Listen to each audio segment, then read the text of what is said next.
Have you ever spent your whole life giving, only to wake up one day and realize no one remembers what you gave? That's what happened to me, the woman who folded napkins for a family that never looked down to see the hands doing it. My name is Frances Miller. I'm 66 years old, and until recently, I lived in the basement of my son's house. They called it a temporary arrangement after my husband passed. That was 7 years ago. 7 years of cooking dinners, folding laundry, watching my granddaughter Emma after school so they could work late.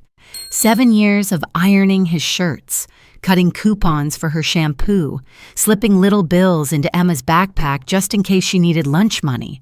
7 years of not asking for anything in return. Because I thought love, respect, and family, they'd come naturally if you just stayed kind long enough.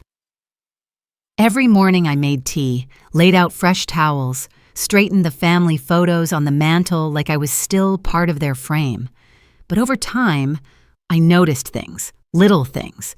The way my son Brian would refer to upstairs as our space and my basement as your corner, or how his wife would smile, tight-lipped whenever I offered to help, like kindness had an expiration date and I was the last one to read it.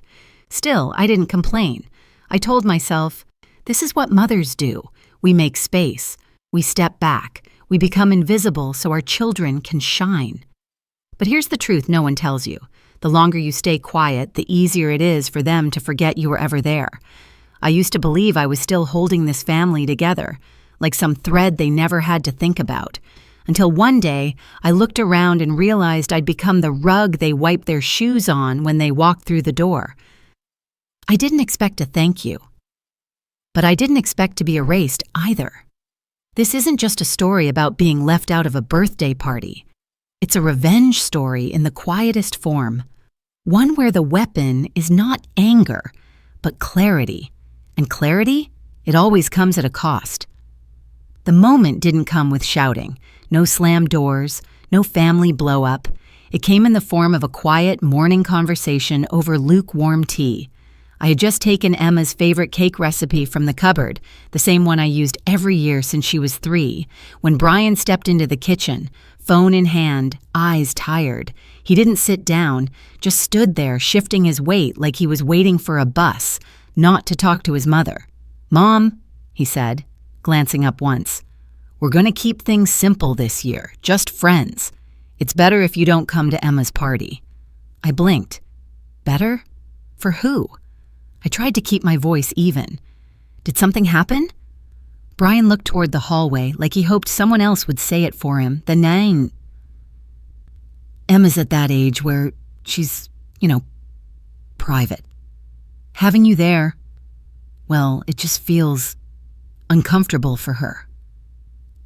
Uncomfortable. I stood there, holding a mixing bowl I hadn't even cracked eggs into yet. My hands went cold. I nodded, because what else can you do when your child tells you you've become a problem? His wife didn't say a word. She walked past me like I was the curtain she didn't want in her photo, the kind that blocks the good light. Later that evening, I saw the party flyer on the fridge, printed in color, balloons, pizza, games, cake. The name Emma in cursive. And nowhere was my name. Not even a note about who helped raise her. Not even a small thank you. And I know some people will say, it's just a party, don't take it personal. But tell me something. If your own child tells you not to come to your granddaughter's birthday, would you feel like you still belong? Let me know in the comments. I'm curious how others would have handled it. I didn't cry that night, not even when I put the mixing bowl back, but the silence that followed felt louder than any argument I could have started. I sat in the basement that night, tea growing cold beside me, staring at the ceiling and wondering, when did I go from being part of every celebration to being the one no one wanted in the picture? The truth hit harder than anything Brian said. They hadn't just excluded me from the party. They had erased me from the story. There's a special kind of pain in being forgotten by the very people you helped build. The night of Emma's birthday party, I stayed in the basement, quiet like always. I could hear the music from upstairs, laughter, clinking plates, someone singing off key, probably her cousin from her mother's side. I used to be the one lighting her candles. Now I was the one blowing out memories in the dark. No one brought me a slice of cake. No one knocked on the door to ask if I was okay. I sat by the small basement window, looking at the stars, and thought, maybe I was never really part of their real family. Just the woman who cooked and folded and stayed quiet. The next morning I made tea and turned on the small radio. A quiet Saturday. Brian had taken Emma to her friend's sleepover. His wife was cleaning the kitchen. I walked upstairs and opened the fridge to check the milk. That's when I saw it. A plain white envelope, addressed to me. Inside was a bank statement I didn't recognize, one with my full name printed on top. A trust account, $75,000. Transferred years ago by my late husband. I never knew he had set anything aside. I never thought he even could. We lived modestly, paycheck to paycheck. I flipped to the last page. Someone had tried to change the designated contact. Requested access. Reassignment. The name listed under the attempt, Brian Miller. My son. My hands trembled as I held the paper. I went cold from the inside out. Not just because of the money, but because it confirmed what I didn't want to believe. They didn't just forget me. They thought I'd never look, never know, never fight back. I sat at the table, letter in hand, and something in me cracked open. Not anger, not even sadness, just a hollow, heavy silence, like when you walk into an empty church long after the service is over. I had given them every piece of myself, and they had quietly put me in a box, shut the lid, and labeled it, not needed. Later that afternoon, I called the bank, asked questions, took notes. The representative on the phone said, "Ma'am, this trust is in your name. You're the only person who can touch it." I thanked her and hung up. I didn't cry. Instead, I boiled another pot of water. That night, I didn't sleep. I folded laundry I'd already done. I repotted a plant that didn't need it. I paced. But most of all, I decided. If being invisible was my punishment for loving too quietly, then reclaiming my name would be my quietest kind of justice. The next morning, I put on my best coat, the gray wool one with a stitched hem I'd repaired twice already, and walked to the bank. The teller smiled politely, called over a manager, and after a few questions, they confirmed it. "Yes, Ms. Miller, the trust is legally yours. No one else can access it unless you authorize them." I nodded, lips pressed tight. I didn't tell them the rest, that my own son had tried, that he probably assumed I'd never find out, that he likely thought I was too old, too quiet, too grateful to ever question anything. That afternoon, I packed a small suitcase. Just a few clothes, my blood pressure pills, and the photo of Emma holding the birthday cake we baked together when she was 6. The last year, I was still Grandma, not just her dad's mom. I didn't leave a note, didn't slam a door. I simply rolled my suitcase across the hardwood floor, past the living room where Brian was watching the news, past the hallway where no one looked up. I walked out like I was taking out the trash. Except this time, I wasn't coming back. My new home was a single-room rental above an old bookstore 2 towns over. The walls were thin, the light was dim, but for the first time in years, the air felt like it belonged to me.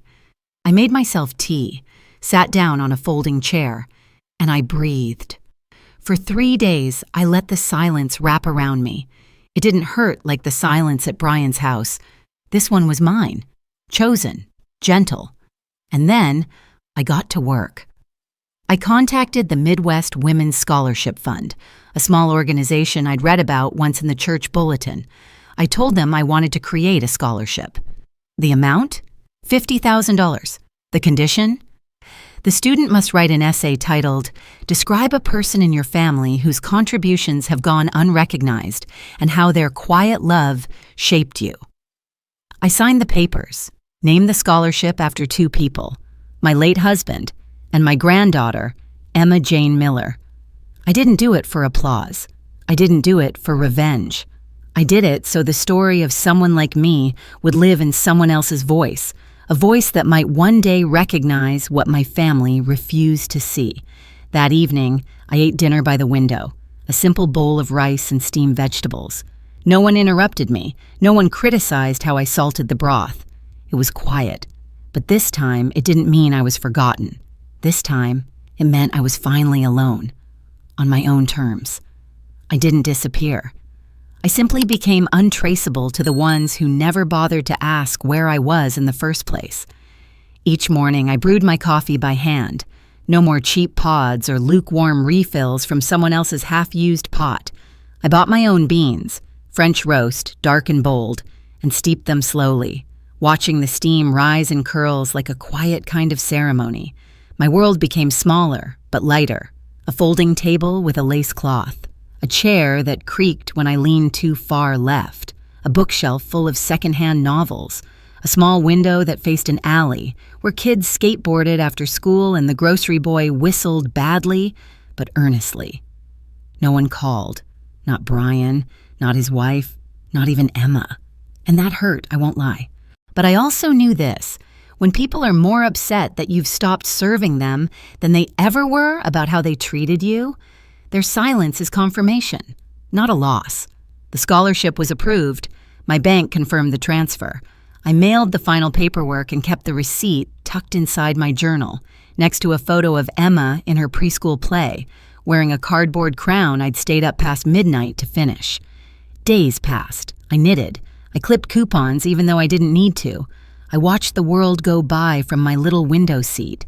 And then, one afternoon, I walked by the community center bulletin board. A poster caught my eye. Now accepting submissions, the Emma Jane Miller Essay Scholarship. Topic: describe a person in your family whose contributions went unseen and how their quiet love shaped you. I didn't cry. I didn't smile either. I just stood there, hand over my chest, and whispered, "Let someone out there see their grandmother in this." Because this wasn't about me anymore. It was about every woman who folded napkins no one used, who kept quiet so others could speak, who gave everything without asking for anything back, and still got told she wasn't enough. That night, I made myself a bowl of chicken stew. Not the kind they used to complain was too bland, the kind I liked. I lit a candle, not because there was a birthday, but because I was here, and that was reason enough. No one came knocking. No one needed anything. And for the first time in decades, and I didn't feel guilty for being unneeded. It was late spring when I saw her again. I was walking past the library, arms full of groceries, when a familiar voice said softly, "Grandma?" I turned. Emma. She was taller, a little older in the face, but her eyes, those wide, clear eyes, still had that flicker of curiosity I remembered from the first time she held a whisk in my kitchen. She stepped forward, holding something in her hand, an envelope. "I didn't know how to find you," she said. "The scholarship people gave me an address when they found out I won." I blinked. "You entered?" She nodded. "I didn't know it was from you, not at first, but the topic felt like it was written for me."